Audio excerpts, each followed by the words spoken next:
Thank you, Sona, so much for that introduction, as well as for your help throughout the writing of this paper, including introducing me to the primary and secondary sources that I used for this study.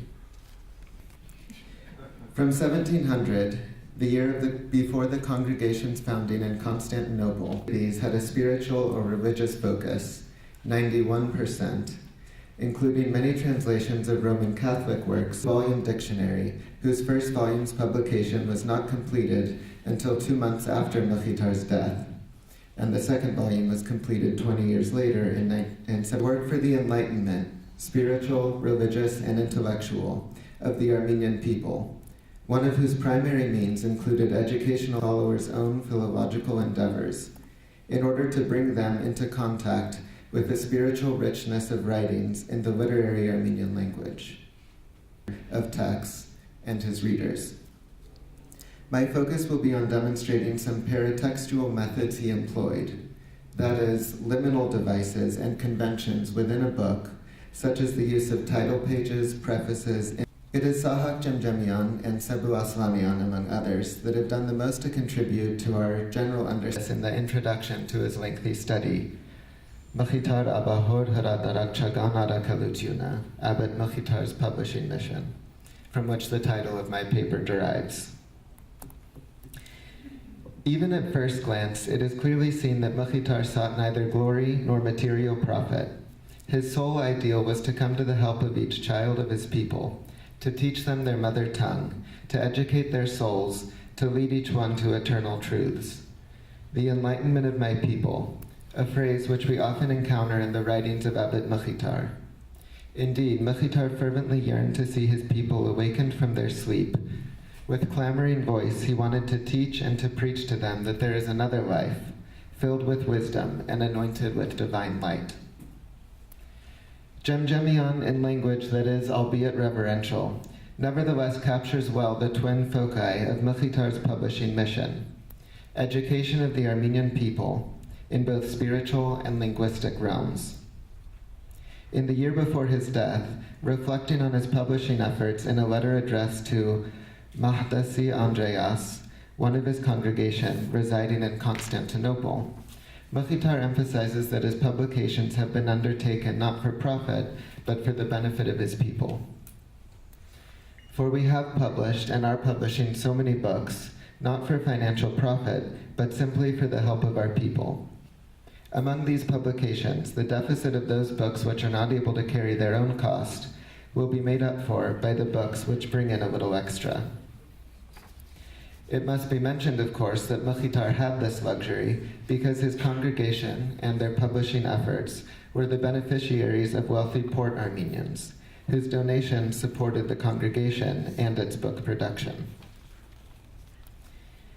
The second conclusion is that reader response, whether in the form of positive or negative reception of Mkhitar's publications — he received, in fact, an overwhelmingly positive reception for the majority of the volumes he published — did not have a major impact on Mkhitar's own publishing decisions, although it did for his successors. Aswanian has shown how Mkhitar's successors did respond to the changing taste of their readership by printing books that did not have spirituality as their primary focus. Mkhitar himself seems not to have been as interested in readers' desires, because he was already determined in advance to publish in two very specific realms, spiritual and linguistic.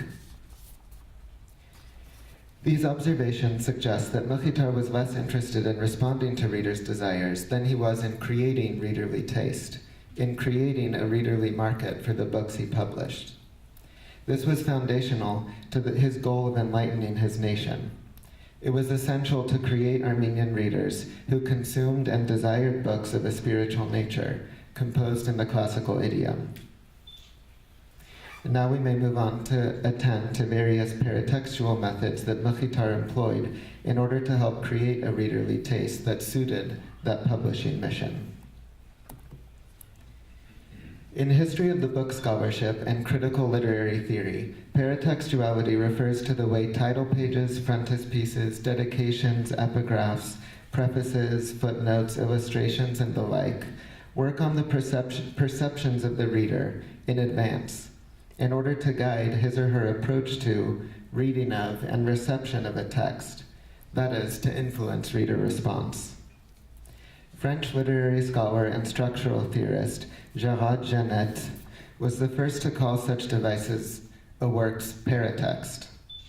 He devoted a magisterial monograph to the topic, providing a synchronic inventory of the various types of paratextual devices and defining and discussing their function in shaping a text's reading, reception, and interpretation, complete with a multitude of illustrative examples spanning 3 millennia of literature, from Homer to Proust.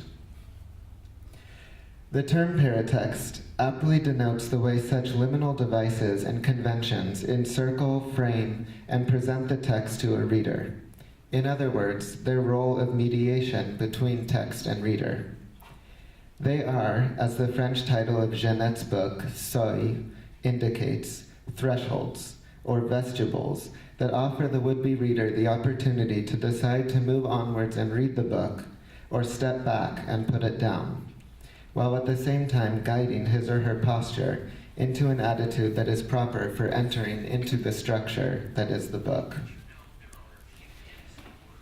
This threshold is authorial, in that it is connected to the author. It is the author's most immediate, albeit implicit, way of influencing the reader, of guiding his or her interpretation, of attempting to ensure that the reception of the text aligns with the author's intention. It is significant for our purposes here, then, because it is one of the most immediate means whereby an author, composer, publisher, such as Mkhitar, with a distinct mission, was able to wield his authority in relation to his readers, in order to influence their reading of the volumes he published. My assertion, then, is that attention to paratextuality offers valuable hermeneutical insights into both Mkhitar's attitude towards his texts, in other words, his intention with how the text was to be read, received, and interpreted, as well as how his original readers, and here primarily I have in mind Mkhitar's students at the congregation, and secondarily any of his contemporaries and immediate successors who read from his published volumes, how they may have felt in relation to the text, how their response and reception was guided by his paratextual devices. Both of these aspects enrich our understanding of Mkhitar and his publishing mission and its wider impact, especially when we lack such information from other sources outside the text, as is often the case for early printed books. Excuse me.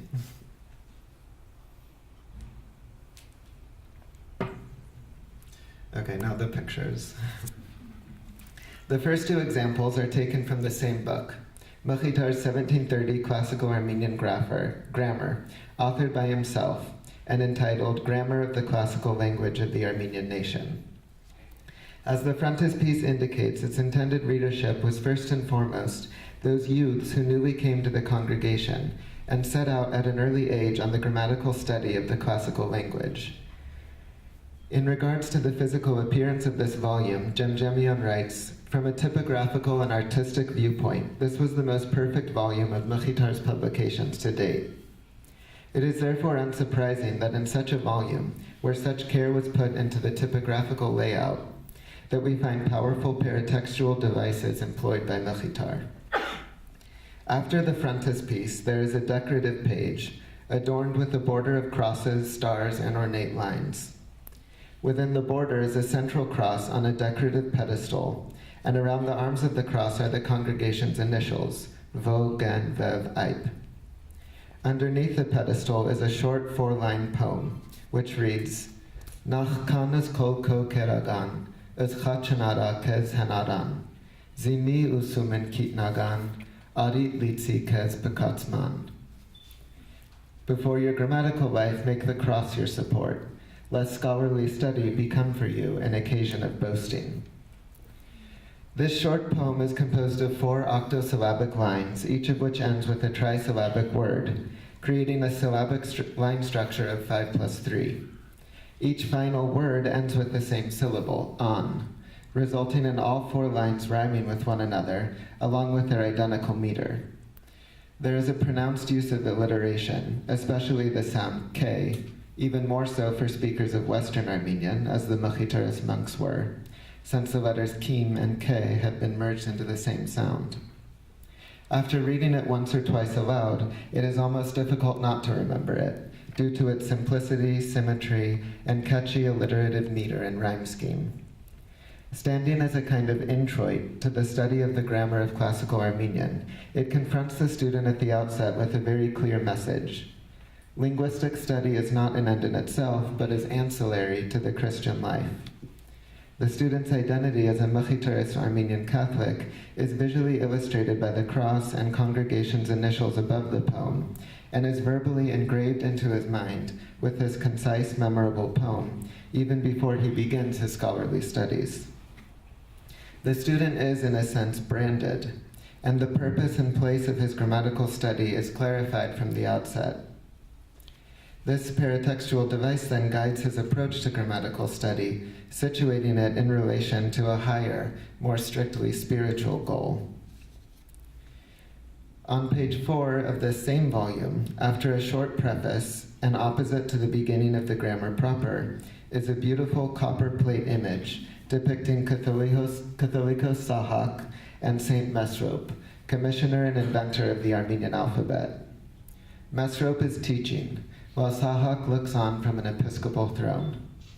Before them are seated at a long table in learning posture, taking notes with books open before them, the famous disciples of Mesrop, Moses Chorenatzi, David Anhacht, Mambre Verzanoch, Yerishe Vartabed, Razar Parpatzi, Yezni Kochpatzi, and Asolik, all of them considered renowned authors of the 5th century. This stately image communicates on different levels simultaneously. First, the students of the text are visually reminded that they are setting out to learn the language of these giants of Armenian Christian literature. After their study of the classical grammar, they will be able to commune with these figures through reading their works. Secondly, and more powerfully, a strong parallel is drawn between the situation of the 5th century circle of Mesrop and his students with the 18th century setting of Mkhitar and his own students.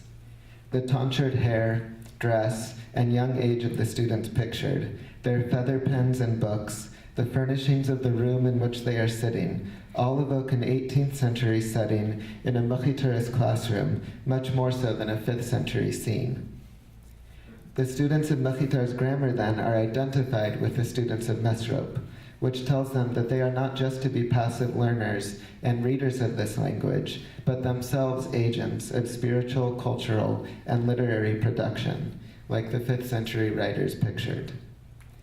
At the same time, of course, this aligns Mesrop, their teacher, with Mkhitar himself, the student's teacher. Meanwhile, the figure of Sahak, seated on his episcopal throne, conjures up more an image of an 18th century Roman pope due to the style of his mitre and vestments than it does an Armenian Catholicos, whether past or contemporary to Mkhitar's time. Hence, as the figure looks on and oversees the work of the teacher with his pupils, the readers are reminded of their existence under the aegis of the Roman Catholic Church. The correlation between the two settings is unmistakable. The one 18th century, the other 5th. The image thus conveys in a very powerful fashion the goals that Mkhitar had for himself and his congregation. To be in continuity, in fact, to duplicate or enact again the mission of Mesrop and his disciples, who shared the same goal of the spiritual enlightenment of the Armenian people by means of translation and diffusion of the Christian tradition through literary production in the classical Armenian language.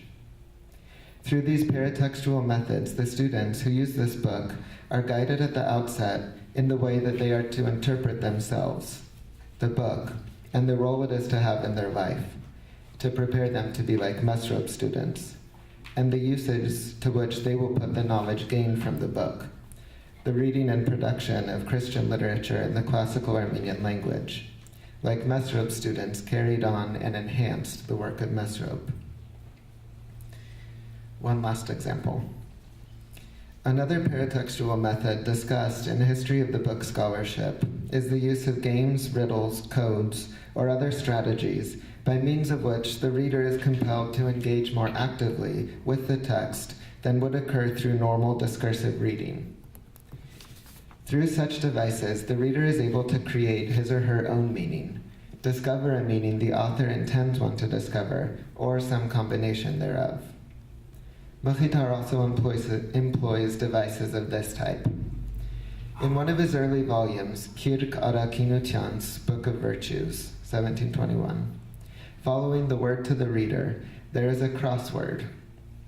However, rather than leave readers of the crossword to create their own meaning, and perhaps risk a misreading, Mochitar provides the key to the crossword on the opposite page. Reading in 4 different directions from the letter Che, positioned in the middle of the crossword, one can find the following 4 versified sentences, printed on the slide here, of 8 syllables each, composed in a very compressed manner. So for example, cross-like life, which I indeed love. The cross that came to us, I submit to it, etc. Mochitar does not stop with giving the key, however, but continues in further detail. After each verse, he explicates the poetic passage in discursive prose, thereby giving a detailed interpretation of each verse, in order to avoid any possible confusion or misreading that might obtain were the reader to be left to his or her own interpretive devices. So for example, one of these, for the first one, says, after cross-like life, which I indeed love, he says, which is to say, I love that life which is similar to the cross of Christ, through such torments that obtained on behalf of Christ and on behalf of his truth. As if there was any doubt what it meant before. Besides communicating a pious Christian message to the readers at the outset of the book they are to read, which puts them in the right frame of mind for the spiritual topic of the book itself, the crossword and explanation has a powerful performative function. The readers of the text are confronted with the crossword, which it is apparently assumed they will not be able to decipher, at least not in its full complexity on their own. Thus, the author reveals the key, panali, to them, showing them how to decipher the crossword and read the 4 verses through different directions of reading along the cross. Next, each verse is explicated to give its meaning, which in each case has a pious Christian message. Through the successive unfolding of meaning and explanation, the author's authorial position is reinforced, as the one who is in a position to explain what the reader cannot figure out on his or her own, thereby earning respect and trust in the eyes of the reader. This puts the reader in a posture of deference towards the author, as one who should be listened to in his discourse on topics that are outside of the reader's grasp.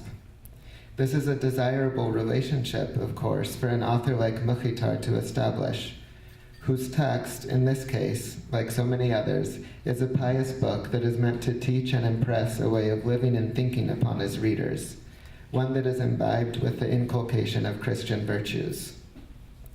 Mochitar thus instills an attitude of reception and openness in his readers before they even come to reading the actual text of his book. So finally, and very briefly, Mochitar's paratext had at least these 3 functional goals that we can conclude just from these 3 examples, of which there are many more. First, ensuring that their intellectual study of his students remained ancillary and subservient to their higher spiritual mission.